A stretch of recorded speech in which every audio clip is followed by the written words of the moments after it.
Alrighty, Rick. Starting off with the Eastern Conference NBA Finals. Who have you got winning this one? I think. Well, we're recording this at the time of the end of Game 1, which just finished, went into OT, and Boston took that one out.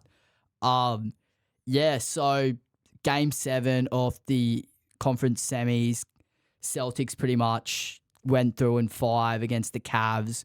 Donovan didn't play Game 4 and 5, and then the Pacers pretty much took out a depleted Knicks team. And I reckon Tyrese Halliburton and the Pacers, they're getting so much hate on social media because the double standard in the media today is actually crazy, because everyone's saying, oh, you beat an injured Bucks team, you beat an injured Knicks team, and you don't deserve to make the finals. Like, it's not his fault. It's not Halliburton's fault. It's not the Pacers' fault. And Halliburton looks like the happiest person in the league. Like, seems like a nice, chill dude, and every time he talks a bit of trash to the other team, it's like, oh, he's talking while he's up, but when you're down, oh, why are you talking trash while you're down? You're losing by this much. So, like, I don't know. You can never really escape when you're beating injured teams, and you've just got to, like, in my opinion, you've just got to respect the Pacers. They've been able to beat the teams, do their job, and get to the conference finals, regardless of, what the situation presents to them. And yeah, with my prediction, I reckon they can take a game or two off the Celtics. I think the Celtics' kryptonite is Game 2. They lost to Miami. Miami went off against them in the first round, and then the second round, Cleveland were able to beat them at home. So, I don't know. I reckon the Pacers will take Game 2, and they'll probably just lose in 5. The Celtics just don't know how to sweep. Yeah, the Celtics are a really good basketball team, but they've shown they're beatable, especially on the big stage. Big shout out, though, for 4 players today in my bonus bet I had. So I had, Miles Turner, Tyrese Halliburton, both for 15-plus points, and then Drew Holiday and Al Horford for 10-plus points. Had $5 odds. That paid out, so big shout out to those 4 players. They brought home the chockies, which is nice. Yeah, no-lay bonuses is probably the way to go at the moment, but that's for another separate discussion. Yeah, definitely. Look, this is I'd say the Celtics close out in 5 pretty comfortably, or 6 at most. I can't see a way in which the Pacers win this series. We've got Porzingis coming back, I think, Game 4 or 5. Yeah.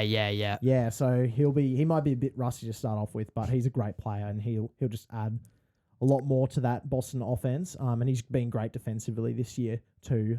Great team defender. So I think, Celtics. Those additions of Holiday and Porzingis, just have moved the needle for them. It's upsetting moving Marcus Smart, who was there, kind of like their grit guy, or kind of like their veteran leader. He's per a cult se. hero. Yeah, like their cult hero. But I guess from now, looking back now, it was probably the best thing for the Celtics to do, because now you've added in Holiday, who's like that defensive point guard, and he can still shoot, he can still facilitate and score. He's that perfect sort of guard that the Celtics need. He's pretty much like a better offensive version of Marcus Smart. Yeah, and I think on the topic of injuries, what we were talking about earlier, every playoff run, the person who's won has faced a team that has had key players missing. It's not uncommon for this to happen if, say, Tyrese Halliburton wins. But what I really like with these playoffs, and we'll move on to our Western Conference picks now, but it's going to be who's going to win a championship. It's going to be someone new. It's going to be a Tatum, Brown. Pascal's won before, but Halliburton obviously hasn't. And then in the West, it's going to be Luka, but Kyrie obviously has won a chip, but he hasn't got that Finals MVP. So look out for that. And then who is on the other team? The Timberwolves. The Timberwolves, yeah.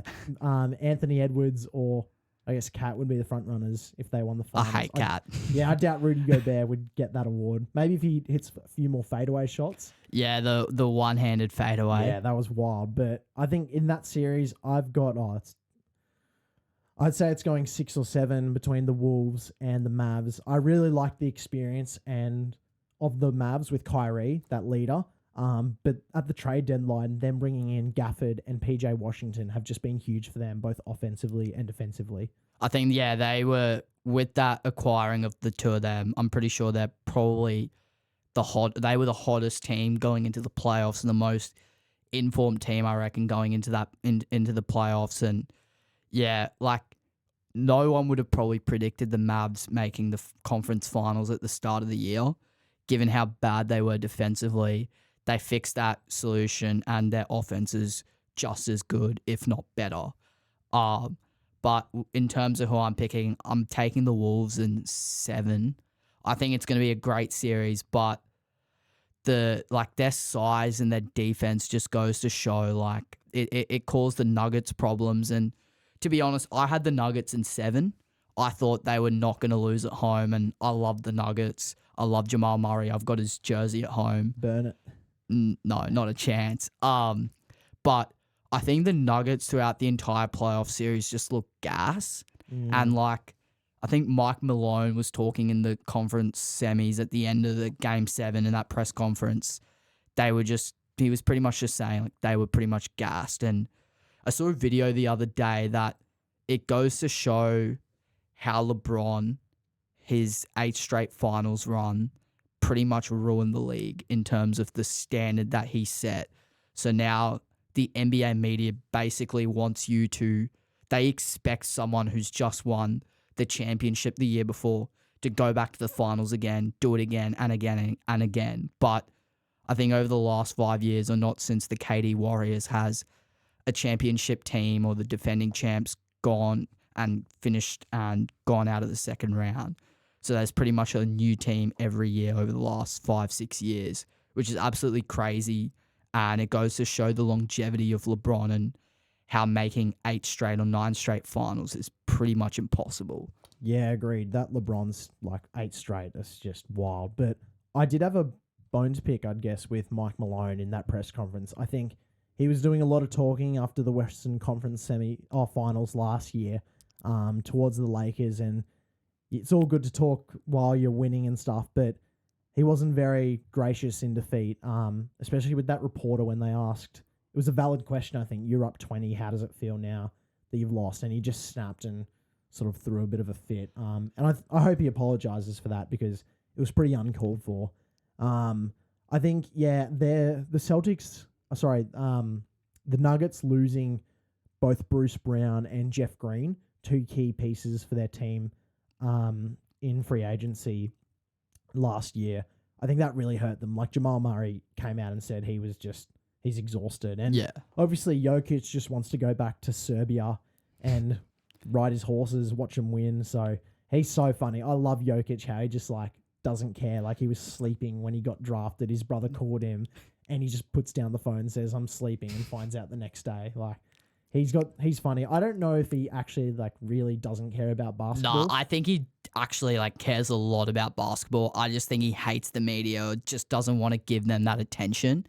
And it's just like, he seems like really introverted, but I reckon as a teammate and a guy that you want on your team, I reckon he cares a lot. And I reckon like it's just the media painting that narrative. And again, they want like that new face of the league to be like their American like guy, like the Anthony Edwards, and they're trying to push him to the moon. And like, yeah, he's a great player, but at the end of the day, the league right now is just dominated by the Europeans, by the Lukas, by the Jokic's, and by the Embiids, and by the Giannis's. And, you know, there hasn't been that Kobe, LeBron, MJ-esque player in this generation. And yeah, as good as Ant is, and he is a superstar, he is probably in the next year or two just going to be so overrated. And that's just what I reckon. And then people forget about Ja Morant as well. Like, let's not forget that a year or two ago, he was in MVP conversations. The Grizzlies were a top 3 team in the West. I reckon the Grizzlies will be back again next year once Ja, like, you know, sorts himself out. But I don't know. It's a hot take. I reckon next year Ja will be a better player than Anthony Edwards. Yeah, that's a tough one. But the Grizzlies, they were missing a bunch of other players as well. Like, their season was just derailed by injuries. Yeah. The West is real tough. Like, even the Warriors, they were what, a 10th seed or a 9th seed, I think, this year. And they're not a bad basketball team, the Warriors. The West is just so stacked. Yeah, it's stacked. And I think, look, if I had to guess, I'm saying the Wolves in 6 or 7. Their defense is really their offense. They get out in transition and just run. But I mean, Luka and Kyrie, they're tough to stop. I don't know what Kyrie does in the first half. He kind of just like feels his way into the game, but come second half, he's an absolute scoring machine. And shout out to Derek Lively as well for Game 7. That was an unreal performance from a rookie. So yeah, it's going to be a great series, I think. But you never know. You never know in the NBA playoffs. So. Especially this year, and especially over the last like couple of years of what we're going off that, like you just don't know. And I don't think anyone would have predicted these 4 teams to make the conference finals, maybe except for the Celtics. Yeah, and then coming out of that, if say we get a Celtics Wolves finals, who do you have winning that? Honestly, I'm taking the Wolves. I reckon the Wolves just have dogs that will lock up and cause problems for JT and JB. Like, yeah, they're still solid players, those two, for the Celtics, but I can see the Wolves. I can see Ant locking up Tatum for, like, I don't know, like an entire second half and slowing him down. And yeah, you've got like the Cats, the Nas Reeds, the Goberts locking down the paint, and making it hard for teams to score down low. So then you've got to force teams to shoot outside. And then if you've got guys like McDaniels and Ant guarding, and then you've got Mike Conley as that veteran sort of leading the charge, yeah, like they can slow offenses down. So I'm taking the Wolves if they get through Dallas. If Dallas get through, I'm taking the Celtics in 6. Yeah, I can definitely see that. But how about Cat? After all that, he's After all that, he's I don't know what's happened with Cat. He's just turned into an absolute post-lockdown defender. He never was really a great defensive player. He doesn't have fast feet. But he's a foul merchant though. Yeah, I think playing with Gobert and him being forced a bit more on the perimeter the past 2 seasons, his feet have definitely gotten quicker and he's a bit more agile than what he used to be when he just camped down the paint. But if we did get a Celtics Wolves finals, I think the Celtics, they have length, but they also have the ability to shoot the ball. Like Al Horford can knock down threes, but he can also go really cold. Same thing as Porzingis, really. They'll really drag the Wolves bigs in Gobert and Towns away from the rim a lot more than, say, the Nuggets do with Jokic and Aaron Gordon. So I think that'll be a really interesting series. Hopefully we get to see it. Yeah, well, I think one of the biggest criticisms that the Celtics got, or they still kind of get over the last sort of few years, is that they don't really make enough adjustments, or they sort of live and die by the 3. And we've seen that over the last few years, and that's probably been their detriment. They may not make enough adjustments than what they should be making. And maybe that's why they haven't been able to get over the hump. And it's just little things that they just got to adjust. But I think, yeah, they're a much more mature side now. I think they've got good veteran presence now in that team. They're just an all-around, and I'm pretty sure they're one of the all-time best regular season teams in terms of the way they were shooting, their defense, and obviously they won 64 games this season. So, like, on paper, yeah, they're the best team in the league. They had the best record in the league. They should, they should be the favorites to win. But again, I think the Wolves can, lock them up and slow them down because, again, they live and die by that 3. Yeah, I think it'll be great. 2 great series coming up. So hopefully our predictions are true. Yeah, so we'd hope people can hold us accountable. But thank you. Yeah, thanks, guys. We appreciate that for listening to us. If you're interested to know more about what we do, just comment Anthony Edwards in the comments. We'll send you a message. Cheers. Cheers.